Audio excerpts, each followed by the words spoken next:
Hey, good morning, everybody. Okay, so today I'm going to talk about AI agents. Okay, so imagine right now how we use AI.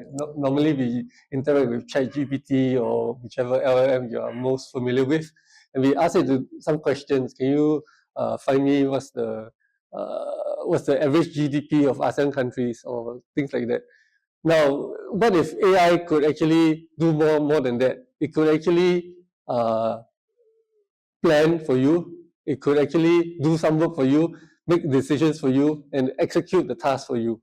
Okay. So, for example, can you book me tickets for Phantom of the Opera on June 30th? So this kind of actions. Okay. So this is what agentic AI is all about: doing stuff for you. Okay, and without having to constantly supervise it. Okay. Okay. So I mentioned before, agentic AI is talking about all about autonomous, doing things autonomously towards defined goals. So you will need to have a goal for agents. Okay, then it will actually work towards this goal for you. Okay, so in order for the agents to do the work for you, it needs certain capabilities. So what are some of them? Okay, perception.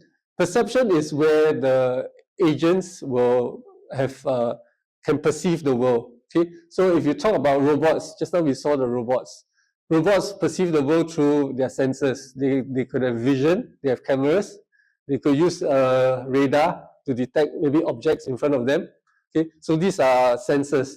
Okay, if you are talking about a chatbot, how does it sense? Of course, you either type in your query, or like Ernie just demonstrated, you use your voice and you just speak to the uh, AI. So this is perception. Next will be planning and reasoning. Okay, so planning and reasoning talks about given a goal, right? What do I need to do to achieve this goal? So I need to plan, I need to break this down. So this is what planning and reasoning is. Okay, if you have used the later ChatGPT models, or even you have used DeepSeek R1, these are what we call reasoning or thinking models. So whenever you ask them a question, they will show you what they are thinking. Okay, what should I do next? Okay, if you have used those, you will have seen this in action. Next, it needs to, after planning and reasoning, it needs to execute the task. Okay, so this is where the action comes in. Typically, an agent will use tools. So tools could be APIs, that means you're calling another system. It could be generating some code to run the code. Okay, so these are all your different actions that it can take. Finally, agents are not what we call simple and straightforward. They are adaptive. So they adapt based on the results that come back from the actions that it executes. So it will decide, okay, I can actually change my plan. Okay, it's not dumb. Okay, so typically agents also have memory. Okay, so it makes use of memory to decide what to do next as well. Okay, so agents will operate in a cycle. Okay, so you can think of it as observe, think, and act. Okay, so but this one, of course, we have more boxes here. It's like one more box. Okay, so observe is where you first come in. Okay, if this is where the agent will say, okay, what are my current goals? Where am I? What have I done so far? Okay, so this is what are the tools available to me? This is where you first come in. Okay, the next step, it will go thinking and reasoning. Okay, based on my goal, what should I do next? Okay, so let's break this down. Okay, if let's say to classify this report, I need location. So I will request the location, I will use the location tool, okay, to do what I need. Okay, following that, it will do the execution. It will act on it. It will execute the particular step. Could be calling some APIs. Could be asking the user for more information. Okay, or generate some response for the user. Okay. Next, following that, it will observe all the results that come back from the tools. Okay. So, did I get the location I requested? Okay, or did the API give me some errors? Okay, so it will observe the results. Okay, then based on the observed results, it will decide, should I go ahead and say my goal has been achieved? If it hasn't been achieved, do I need to update my plan? Okay, so if my goal hasn't been achieved yet, I'll iterate back to the start. Okay, I'll observe, where am I? So what do I do next? Okay, so this typical agent will do at least a few iterations before it gives an answer. It's usually not a straightforward. That means a one shot through. Okay, so it will iterate until it it achieves its goal, and then it will give the results. Okay, it can also stop if you tell it iterate at most 5 times. Okay, you can give it a limit as well. Okay, the role of LLMs. Okay, large language models typically act as the brain or reasoning agent for agents. Okay, so why are LLMs used as the brain? Okay, because they have the right capabilities. So some of the capabilities are, okay, first of all, it understands natural language. Okay, so you speak English, you speak Chinese, you speak Malay, whatever, it understands all the different languages. So it can read reports, whatever reports you send, upload a Word document, upload Excel, or it searches the web for information. It can read all those, okay, and it can interpret them and synthesize them. Okay, LLMs can also do reasoning and thinking. Like I mentioned, if you use like ChatGPT 4o, DeepSeek R1, these are all thinking and reasoning models. They can actually do planning for you as well. So they break complex goal into multiple steps. Okay, LLMs can also decide what are the tools to use based on a particular step or a particular query.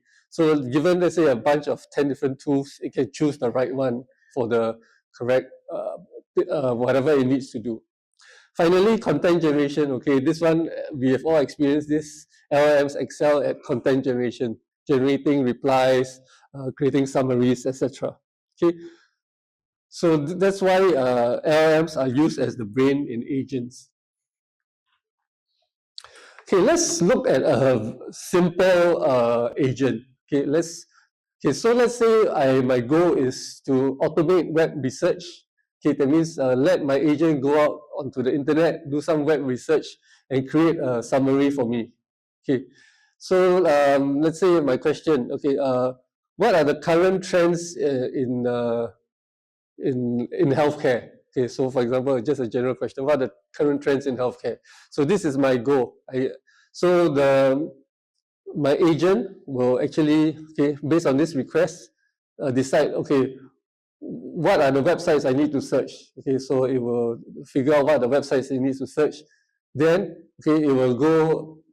After planning, it will actually execute the web search tool. It goes to the different websites. Okay, gets back all the results. It synthesizes the results, summarizes it. Okay, and then it generates a report for me. Okay, so these are current trends in healthcare. Okay, then it will also store all my interactions into memory. So because I can come back later and it will have reference on what I've been talking to it. So this is just a very simple example of a tool with using one agent and 2 different tools. Okay.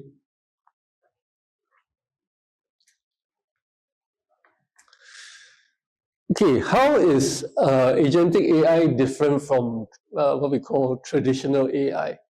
Okay, so there are three main differentiators: autonomy, planning, and tool use. Okay, let's look at traditional AI. Okay, AI, as a term, has been around for 30, 40 years.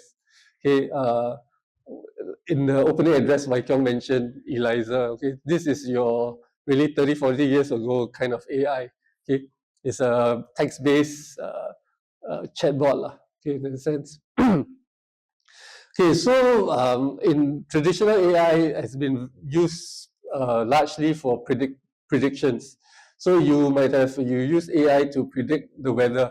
Okay, so they use supercomputers. They punch in all the data on the atmosphere, and then they run it through your predictive model, and comes out weather forecast for today will be such and such. And in Singapore, the results are always, the weather forecast is always wrong. Okay, because for various reasons, Singapore very small, so very hard to predict. Okay, so that's your traditional predictive models where you can forecast the demand, etc. Okay, it doesn't take multi-step actions. Typically, you give it an input, it comes up with an output. Okay, so traditional, all these learning models, they use neural nets. Okay, that's the technology behind. Okay, next we have standard automation like RPA, robotic process automation. This was popular a few years ago to automate mundane tasks like your office worker, fill up the forms, etc. Okay, so this can be either on your desktop or this can be web-based. But standard automation is very rigid, it's rule-based. Let's say you change your UI, your script will break, so you need to reprogram it. Okay, so this is very rigid. Okay, then you have your simple chatbots. Okay, I'm sure all of us use banking apps or internet banking, right? They typically most of them has a chatbot, DigiChat lah, whatever chat lah. If you've tried to ask it questions before, you realize it's very dumb. It cannot do a lot of things. 1, 2, 3, 4, 5 is just pick. Then after that, you don't pick any of it. You speak to an agent. Okay, so that's basically these chatbots rely on certain keywords. Then it will trigger certain functions. Okay, but it's not very smart at all.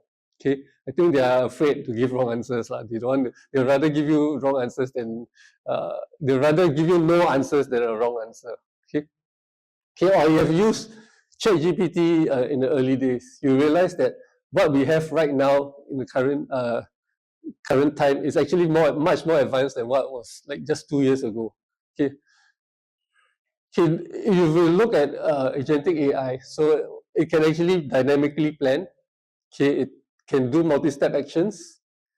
Okay, it can orchestrate what are the out of the tools that you give it, what tool to use. Okay, and it actually pursues goals with higher autonomy. So, and then based on whatever feedback from the results of the tools that it runs, it can actually change its plans. Okay, so actually, okay, so this is how agentic AI is different from traditional AI as we know it.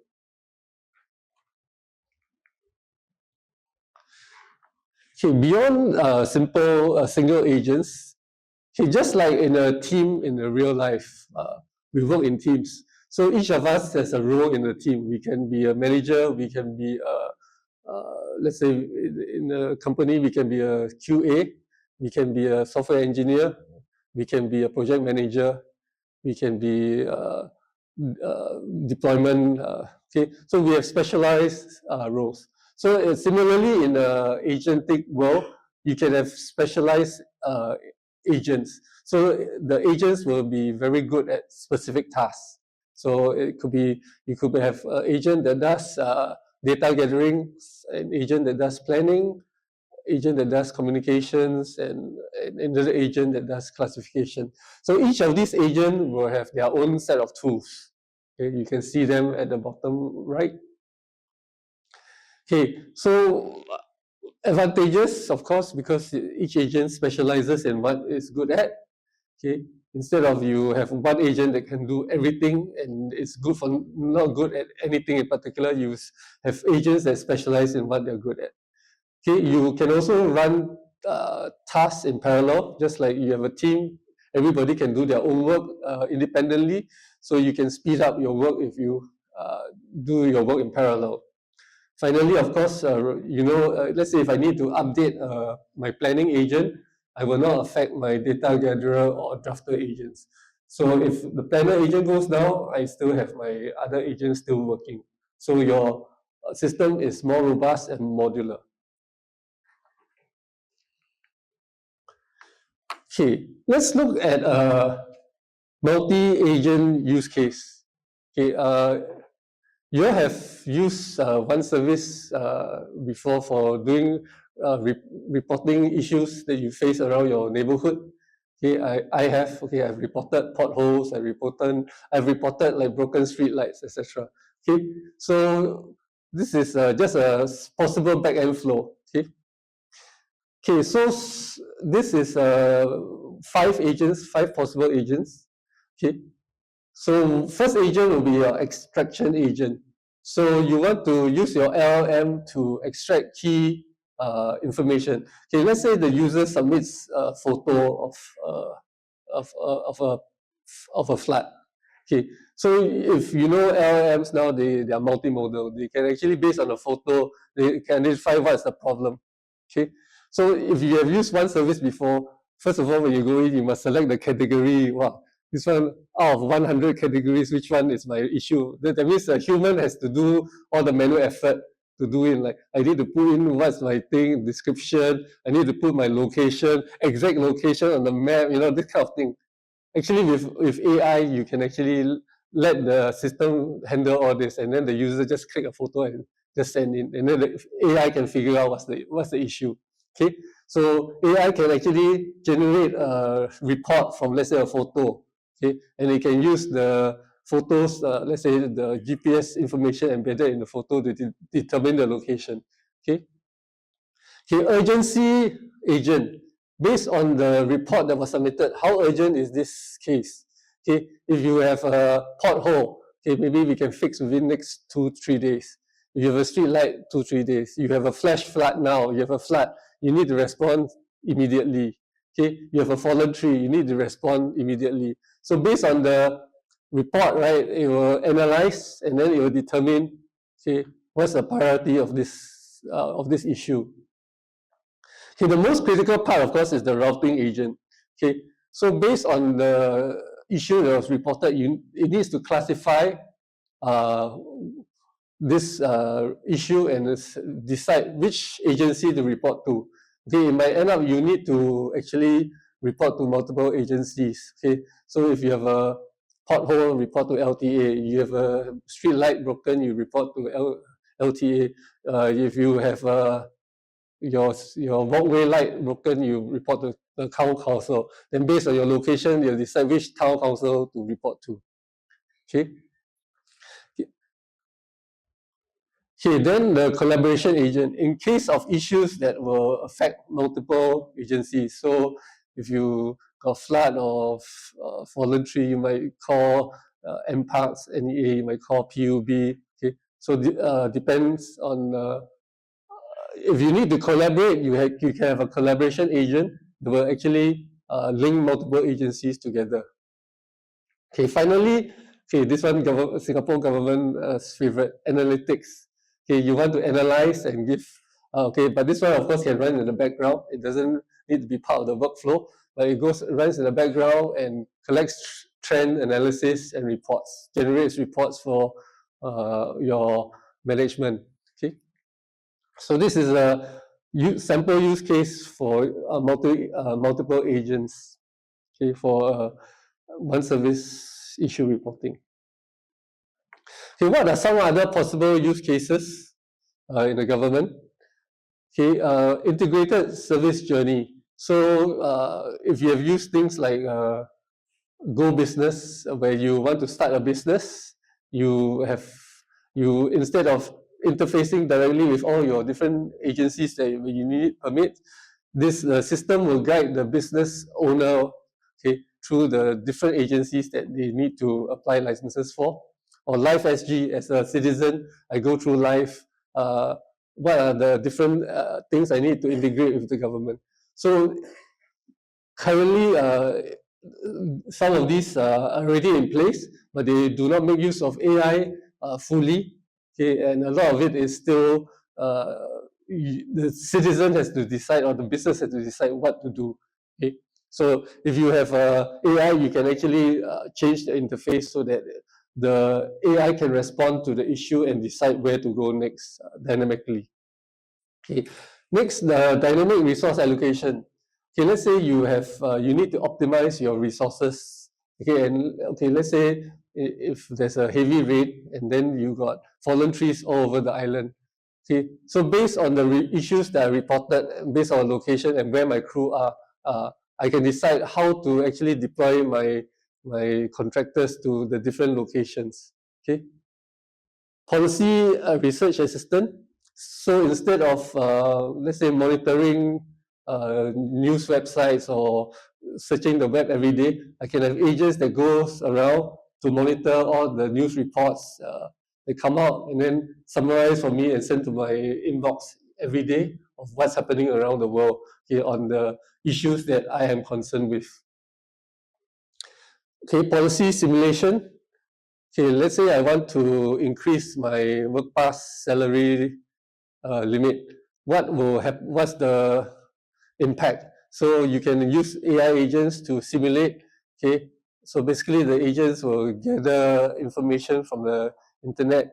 Okay, and then can run models for you, and it can produce results, and it can tell you what the various scenarios that might happen based on certain policies you want to propose.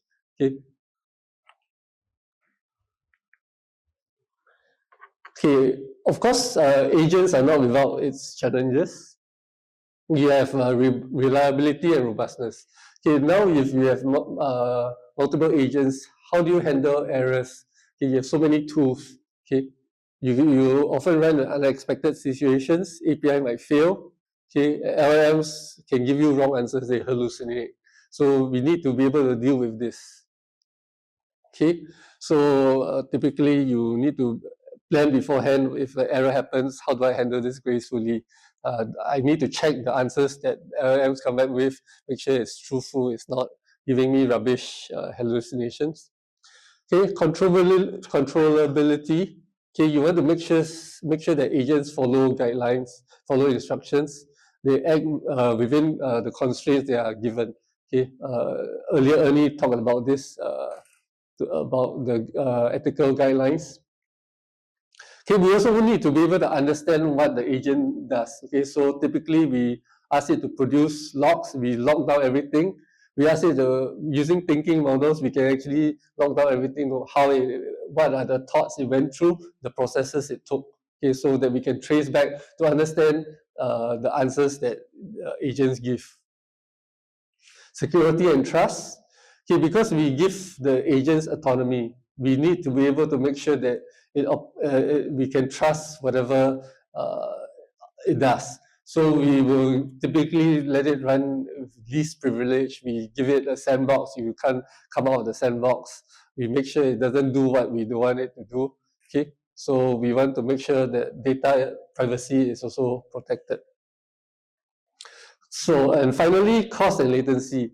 Okay, we haven't talked about cost, but agents cost money. So I mentioned agents, they can run in a cycle. So every time it runs, it loops, it will call LLM, it will incur costs.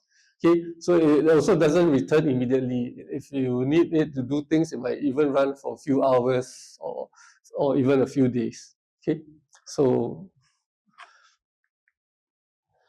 okay, finally, just to sum up key takeaways.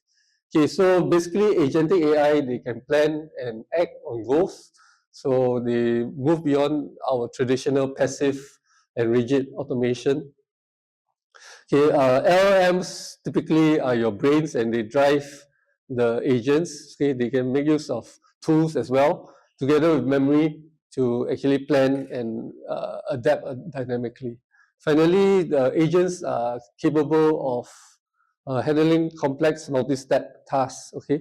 And they will involve different system integration as well. Okay? Okay. Okay, thanks. If you have any questions, you can just note down in your pigeon, and then we will answer after Chin Hui gives his demo.